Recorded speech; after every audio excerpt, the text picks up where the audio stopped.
I'm a third year here at VIT AP.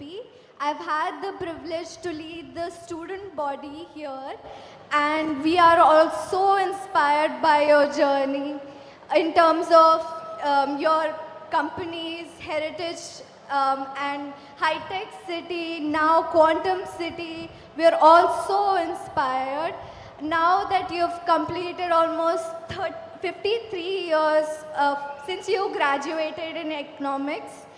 What advice would you give your college self if you could go back in time? ఏదమ్మా లాస్ట్లో If you could go back in time, what advice would you give to your college self? Would you do anything differently in your journey so that we can learn from you? అదేమ్మా yes. ఇప్పుడు మీ అందరికీ ఒకటి గుర్తుపెట్టుకోవాలి,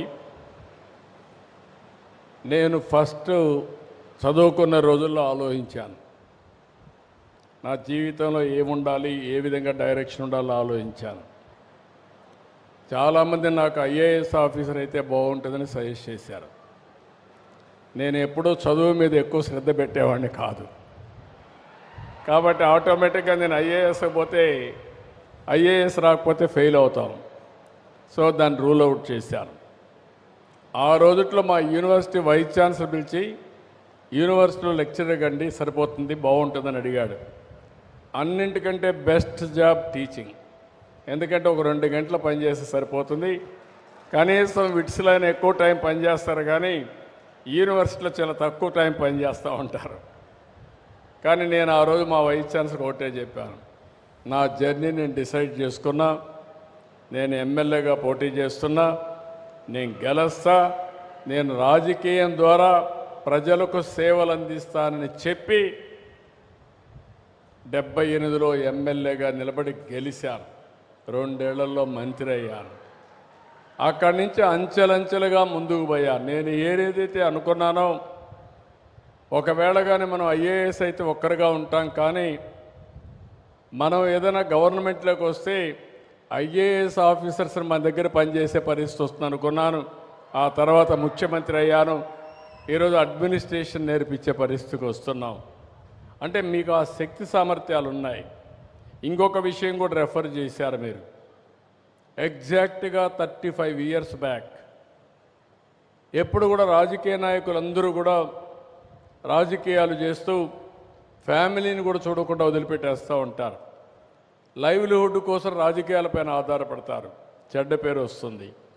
నేను ఎప్పటి నుంచి ఒకే మాట చెప్పాను, ప్రతి ఒక్కరు కూడా వ్యాపారం అన్నా చేయండి, ఒకరు ఉద్యోగం అన్నా చేయండి, రాజకీయాలపైన లైవ్లీహుడ్ కోసం ఆధారపడకూడదు. అప్పుడే మీకు గౌరవం ఉంటుంది, నీతివంతమైన పాలన ఇవ్వగలుగుతారని చెప్పేవాడిని. ఆ ఉద్దేశంతోనే 91లో ఆర్థిక సంస్కరణలు వస్తే 92లో హెరిటేజ్ స్టార్ట్ చేశాను. ఈరోజు 2 ఏళ్ళే నేను ఆ పని చేశాను బిగినింగ్లో, అది కూడా పార్టీ వర్క్ చూసుకుంటూ. ఈరోజు ఏమాత్రం ఎత్తుక్కోకుండా మా మిస్సెస్కి అప్పచెప్తే బ్రహ్మాండంగా పనిచేసింది. ఈరోజు ఒక కంపెనీ నిలబెట్టే పరిస్థితికి వచ్చారు. అంటే కొంతమంది మీరందరూ ఏం ఆలోచిస్తున్నారంటే రాత్రికి రాత్రి ఏదో రావాలనుకుంటున్నారు, అంటే జాక్పాటో లేకుంటే లాటరీ మారిగా. అది శాశ్వతం కాదు. మీరు ఏదైనా సరే ఒకటి విజువలైజ్ చేయండి, అది చేసి నిరంతరం దాన్ని సాధించడానికి కష్టపడండి, పర్సువేషన్ చేయండి, మీరు సక్సెస్ కాకపోతున్నాను అడగండి. ఒక్కొక్కసారి కొన్ని కలిసి రావు. కలిసి రానప్పుడు నిరుత్సాహం అవసరం లేదు. That is where startup. ఒక స్టార్టప్ ఫెయిల్ అయితే రెండో స్టార్టప్ పోదాం. నేను అలాంటి ఎకో సిస్టమ్ కూడా ఇక్కడ క్రియేట్ చేస్తానని చెప్పి కూడా నేను మీకు తెలియజేస్తున్నా. ఒకప్పుడు నేను హైదరాబాద్ నిర్మాణం చేశాం, తెలుగు జాతి కోసం చేశాను. ఈరోజు హైదరాబాద్ తెలంగాణకి వెళ్ళింది. నేను ఎప్పుడు కూడా నిరుత్సాహపడలేదు. నేను ఒకే మాట చెప్పాను, ఈరోజు హైదరాబాద్ తెలంగాణ రాష్ట్రానికి వచ్చింది. ఆ రోజు నేను తీసుకున్న నిర్ణయాల వల్ల హైయెస్ట్ పర్ క్యాపిటా ఇన్కమ్ ఇండియాలో ఎక్కడంటే తెలంగాణ రాష్ట్రం.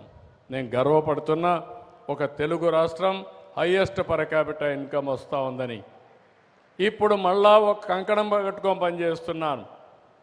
2029కి మళ్ళా ట్రాక్ మీద పెడతాం. 2047కి హైయెస్ట్ పర్ క్యాపిటా ఇన్కమ్కి చిరునామాగా ఆంధ్రప్రదేశ్ ఉంటుంది. అది సాధించి తీరుతాం. నేను కూడా ఒక గోల్ పెట్టుకున్నాను. ప్రపంచంలో 2047కి నెంబర్ 1 కమ్యూనిటీగా తెలుగు జాతి ఉండాలని భారతదేశంలో భారతీయులు ముందుంటే అందులో అగ్రస్థానంలో తెలుగు వాళ్ళు ఉండాలని ఒక ఆశయం పెట్టుకొని పనిచేస్తున్నా. మీరు కూడా setup A goal to achieve that. You work in that direction. 100% you will succeed. This is my message to all of you. You think in that direction, it is possible. Every person, you are all more intelligent, at least you are all very lucky. Now you had a comfortable education life. I used to work 6 kilometers morning, 6 kilometers evening, two-way. That means 14 kilometers a day, rivers, fields, raw hills, everywhere, by carrying my own food. So these are all examples for you. Thank you.